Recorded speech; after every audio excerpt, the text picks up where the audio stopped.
Sarah Martinez wiped down the marble counter of the Crimson Moon restaurant for the third time that evening, her hands trembling slightly as she glanced toward the corner booth. The man sitting there had arrived exactly at midnight, just as he had every Tuesday for the past 6 months. He never ordered food, only requested their most expensive wine, and always left a $100 tip for a $20 bottle.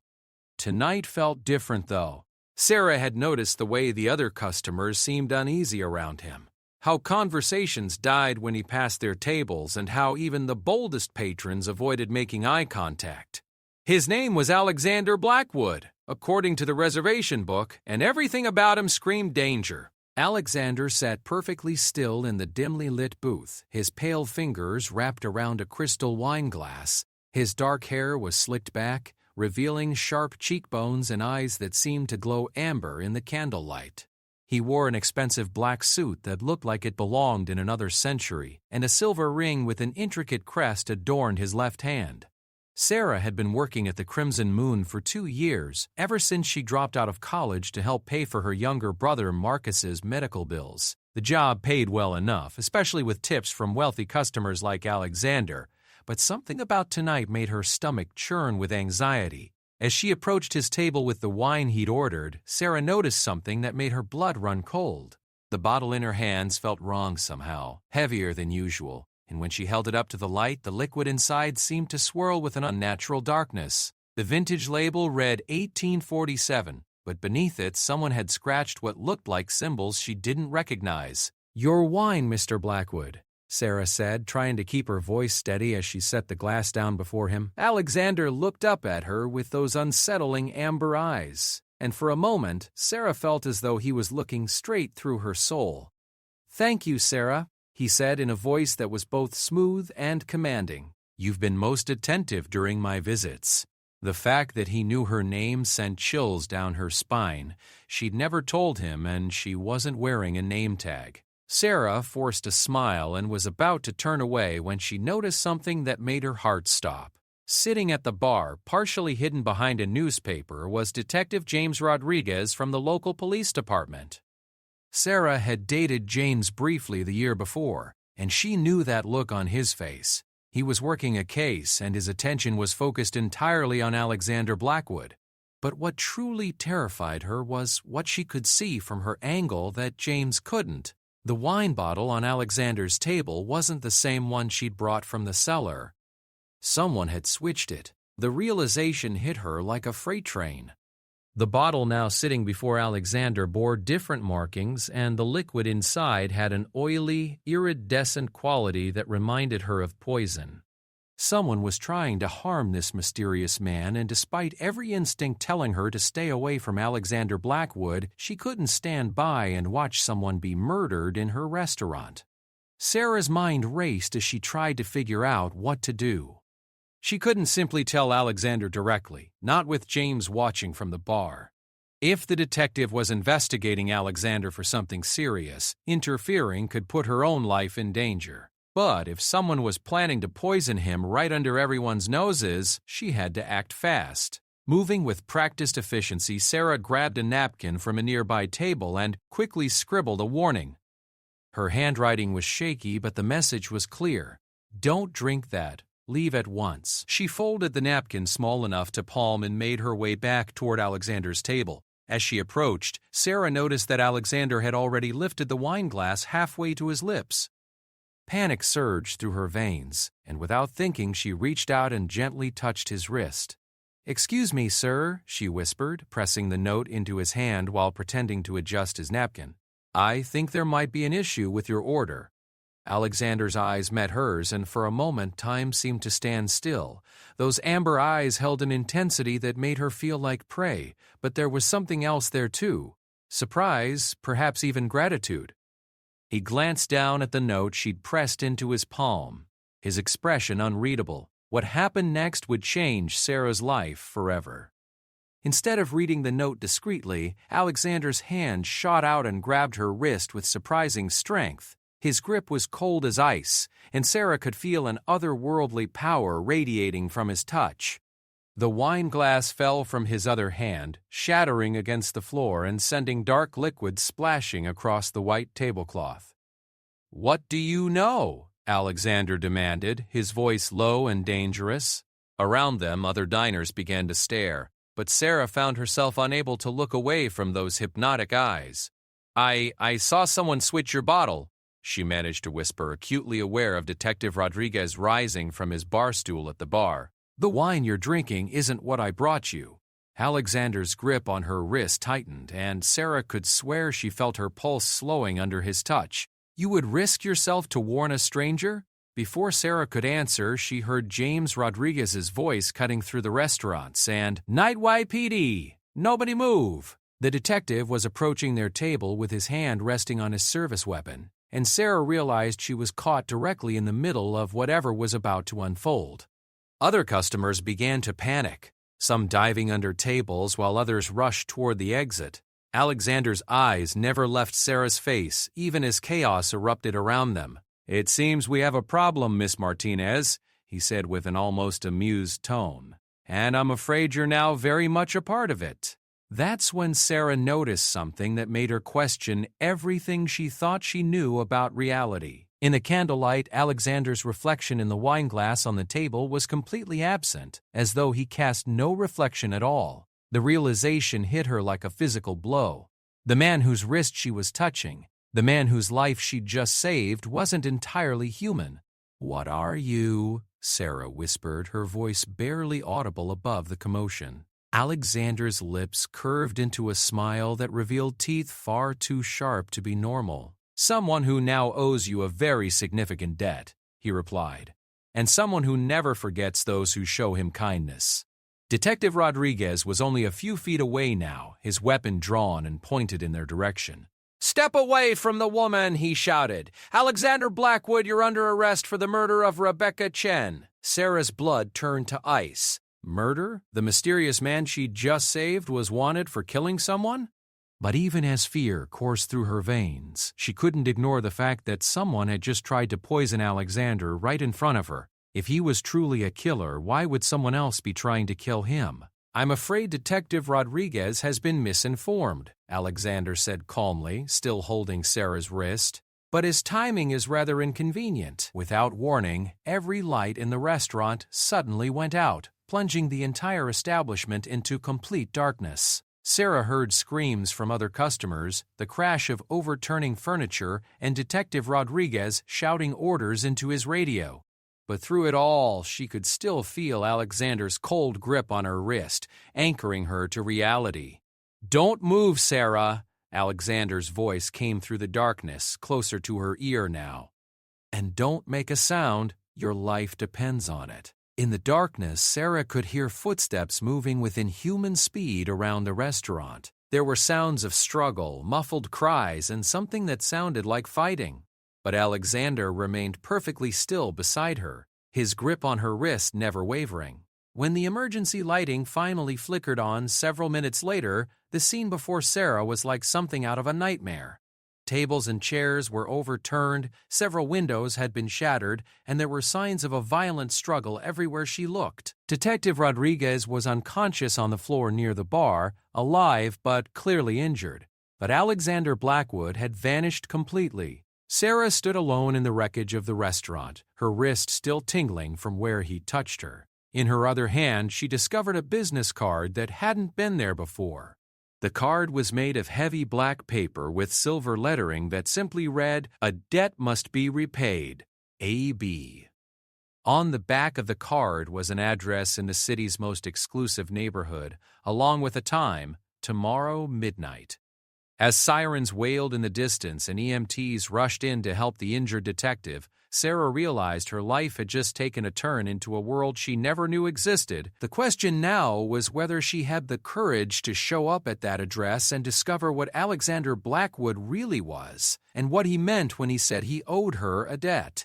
Looking down at the shattered wine glass on the floor, Sarah noticed that the spilled liquid had already evaporated completely, leaving behind only a faint sulfurous smell that made her stomach turn. Whatever had been in that bottle, it definitely wasn't wine. As she gave her statement to the arriving police officers, carefully omitting any mention of the note she'd passed or the business card now hidden in her pocket, Sarah couldn't shake the feeling that her encounter with Alexander Blackwood was far from over. In fact, she had the distinct impression it was only just beginning. Sarah Martinez stood outside the towering glass building at midnight, clutching the black business card in her trembling hand. The address had led her to one of the most expensive residential towers in Manhattan, where apartments sold for millions and ordinary people like her never set foot. The doorman, an elderly gentleman named Thomas, according to his name tag. "Miss Martinez," Thomas said with a knowing smile, "Mr. Saab Blackwood is waiting for you on the penthouse level. The elevator is programmed to take you directly up." The elevator ride seemed to last forever, climbing silently through 47 floors while Sarah's mind raced with questions. What was she doing here? Why had she come to meet a man who was apparently wanted for murder? But deep down, she knew she couldn't have stayed away. Something about Alexander Blackwood had captivated her in a way she couldn't explain. When the elevator doors opened, Sarah found herself in an opulent apartment that looked like it belonged in a museum. Priceless artwork adorned the walls, antique furniture filled the rooms, and floor-to-ceiling windows offered a breathtaking view of the city below. Everything looked expensive and ancient, as though it had been collected over centuries rather than years. "You came." Alexander's familiar voice came from the shadows near the windows. He stepped into the light, and Sarah was struck again by his otherworldly beauty. Tonight he wore a simple white shirt and dark pants, but he still carried himself with the same regal bearing that had caught her attention at the restaurant. "I shouldn't be here," Sarah said, her voice barely above a whisper. "The police are looking for you. Detective Rodriguez is in the hospital because of what happened last night." Alexander moved closer, and Sarah noticed that his footsteps made no sound on the hardwood floor. "Detective Rodriguez will recover fully," he said.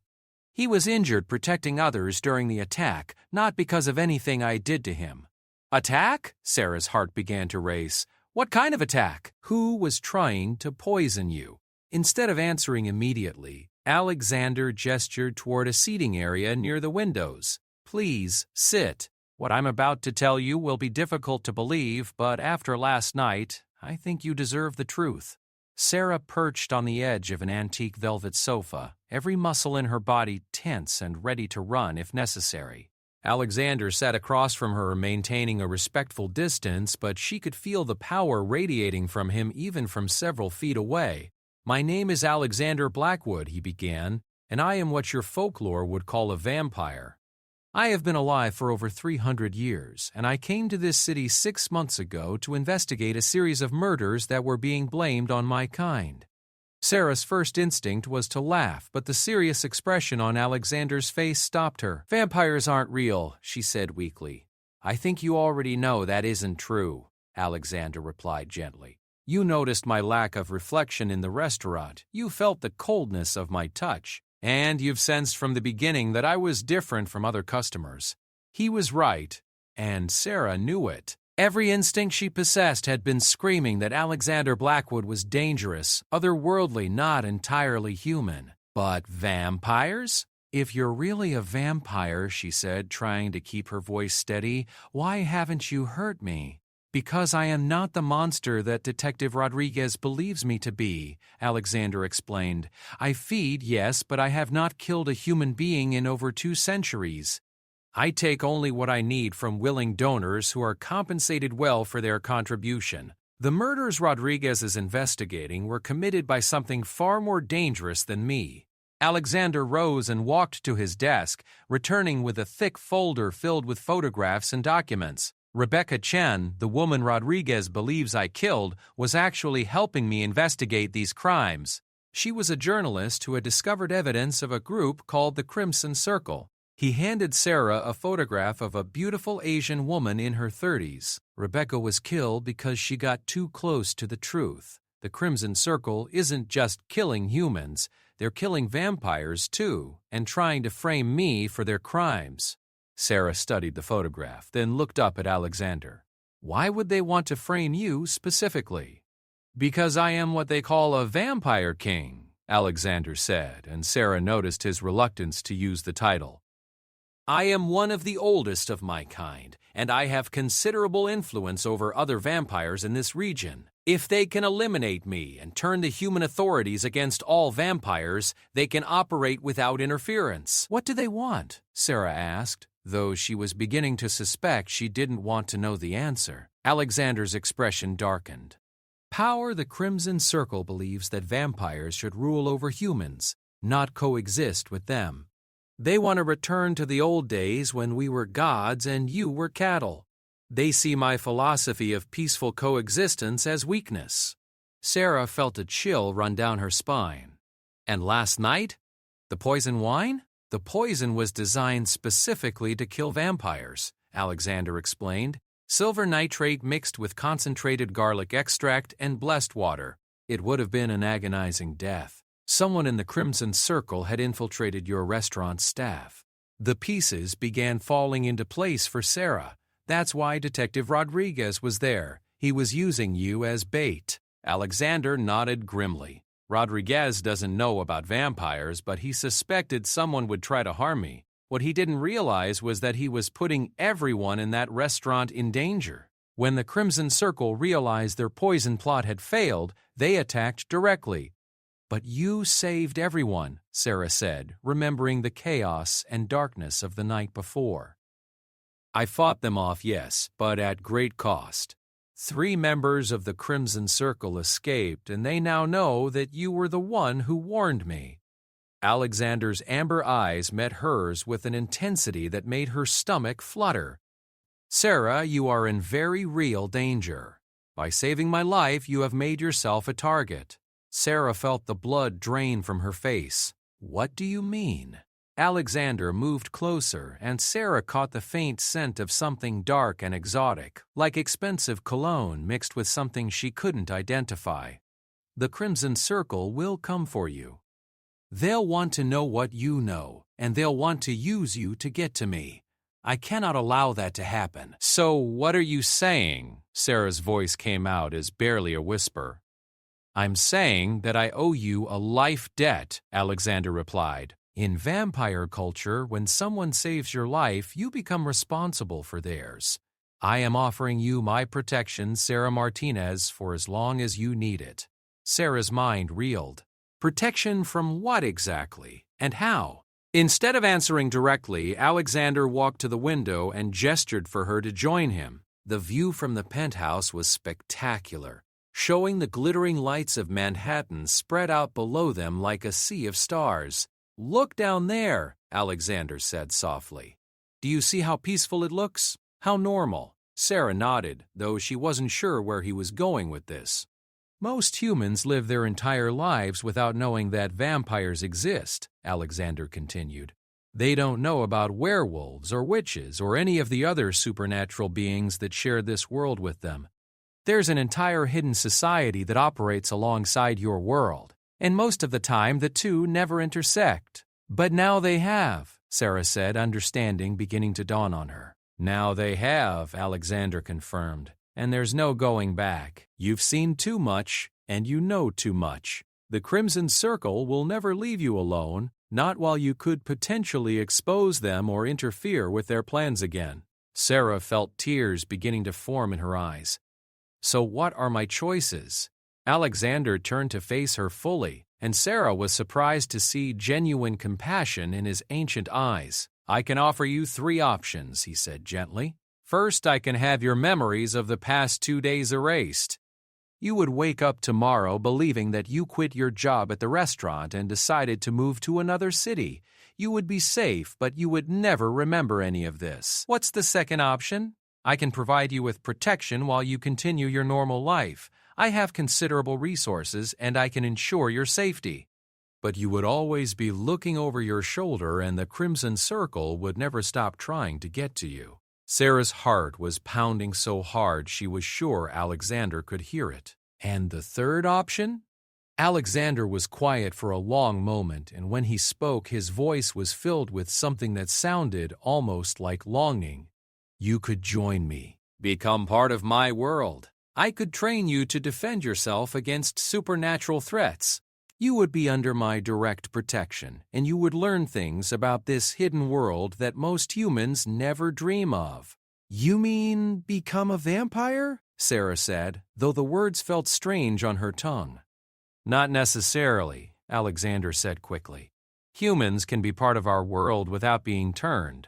There are human allies, human servants, human partners who work alongside vampires. The choice of whether to become vampire yourself would always remain yours alone." Sarah walked to the other side of the window, putting some distance between herself and Alexander while she tried to process everything he told her. Her normal life, working at the restaurant, worrying about Marcus's medical bills, struggling to make ends meet, seemed impossibly far away now. "How do I know I can trust you?" she asked finally. Alexander smiled sadly. "You don't. Trust is earned, and I understand that everything about this situation must seem terrifying to you. But I can tell you this. I have lived for 300 years, and I have met very few humans who would risk their own safety to save a stranger. What you did last night showed a courage and compassion that is rare in any species." Sarah looked out at the city lights again, thinking about her brother Marcus, about her co-workers at the restaurant, about the normal life she'd always expected to live. Then she thought about the way Alexander's eyes had looked when she'd warned him about the poison, and the way he'd protected everyone in the restaurant, despite the danger to himself. "If I choose the third option," she said slowly, "what would that actually look like?" Alexander moved to stand beside her again, careful to maintain a respectful distance. "You would live here in safety. I would teach you about vampire society, about the supernatural world, about how to protect yourself. You would help me investigate the Crimson Circle and work to stop their plans. And in time, if you chose, you could become part of something much larger than yourself.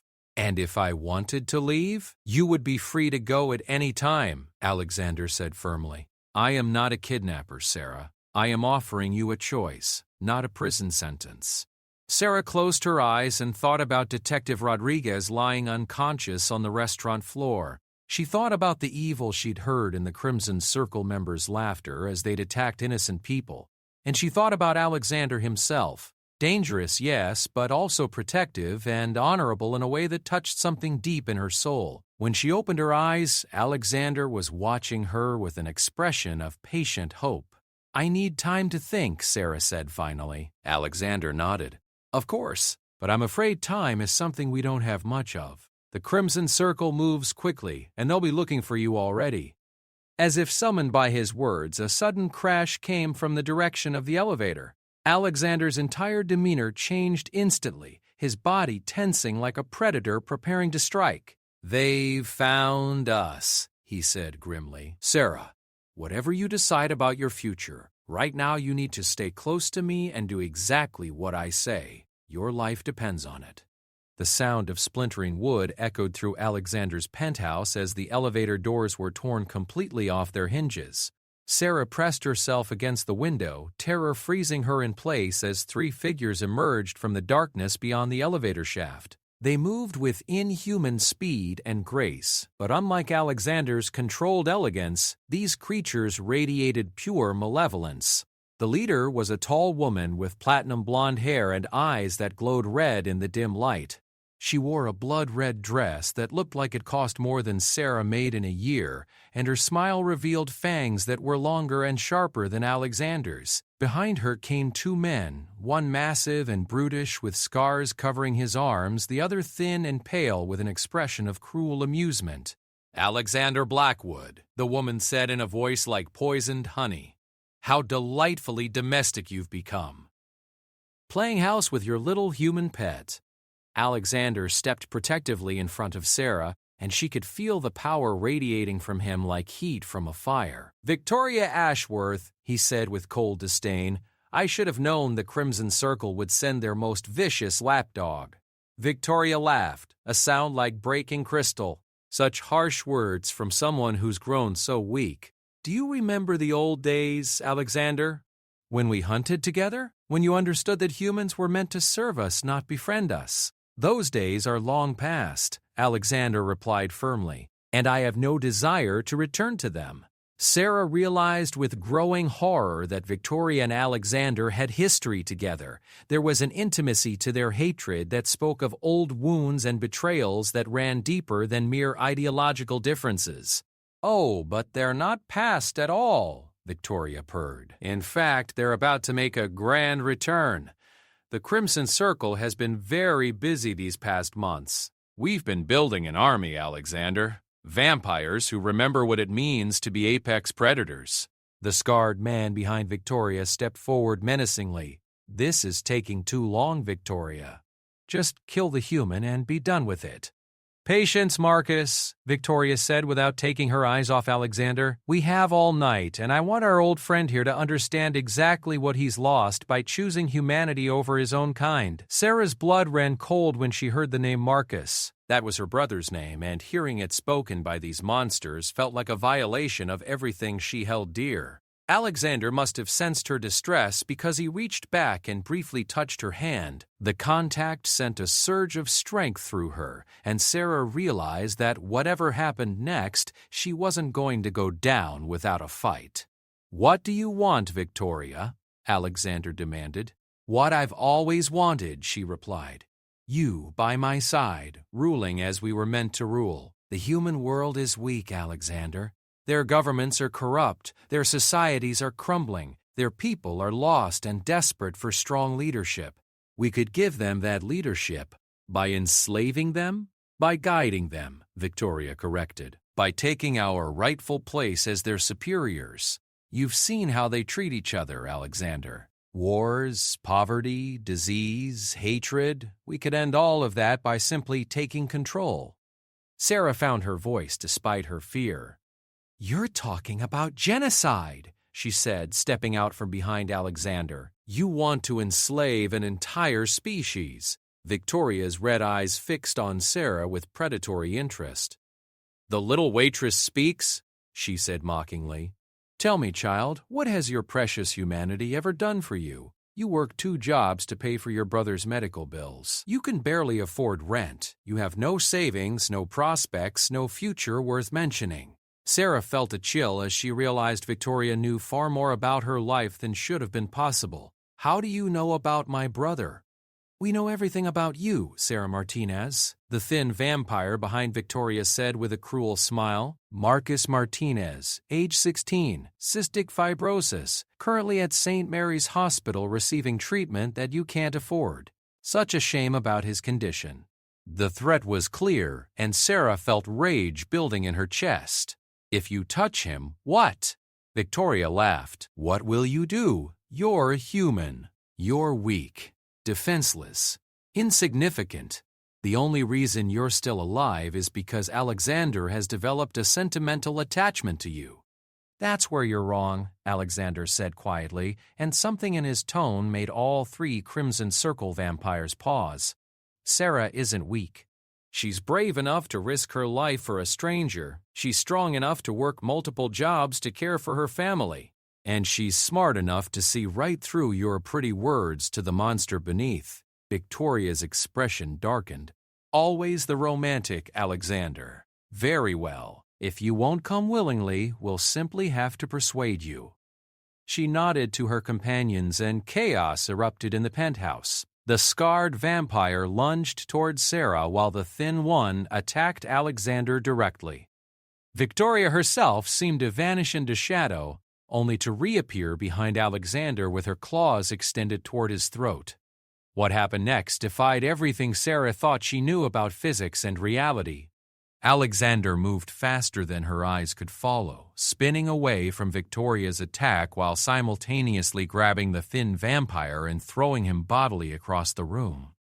The creature crashed through a priceless painting and into the wall beyond with enough force to crack the concrete. But the scarred vampire was still coming for Sarah, and she had nowhere to run. The window was at her back, and 47 floors below was certain death.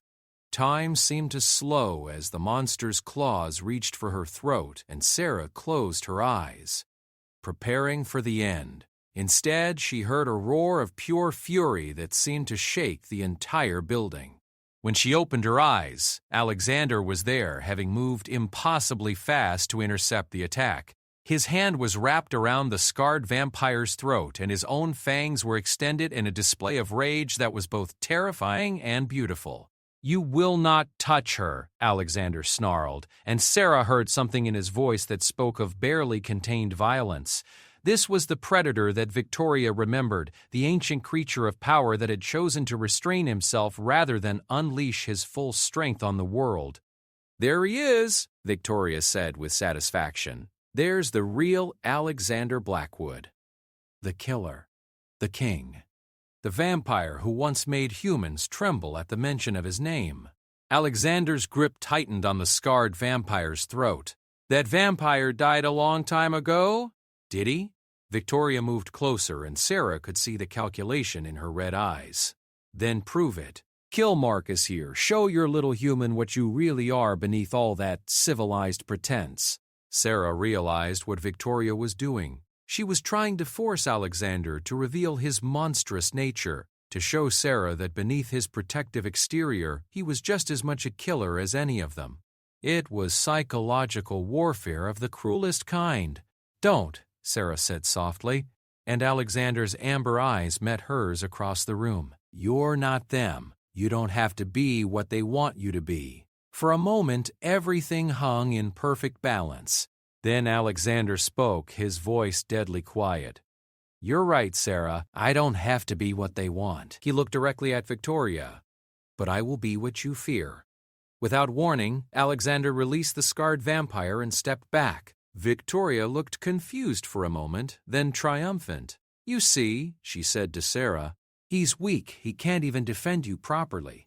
That's when the lights went out. Sarah had experienced Alexander's power once before at the restaurant, but this was something entirely different. The darkness that filled the penthouse wasn't just an absence of light. It was a living thing, a manifestation of Alexander's will that seemed to press against her skin like velvet. She could hear the sounds of fighting, of supernatural creatures moving at impossible speeds, of furniture being destroyed and walls being damaged. But through it all, she could feel Alexander's presence like an anchor in the storm. He was everywhere and nowhere, moving through the darkness like it was his natural element. And slowly, Sarah began to understand what he had meant when he said he was a vampire king. The sounds of fighting gradually died away, and when the lights came back on, Victoria and her companions were gone. The penthouse was in ruins, with furniture overturned and artwork destroyed. But Sarah was unharmed. Alexander stood in the center of the wreckage, his clothes torn and bloodstains on his shirt, but very much alive. "Are they dead?" Sarah asked quietly. Alexander shook his head. "They escaped, but not unharmed. Victoria won't underestimate me again, and she'll think twice before threatening you."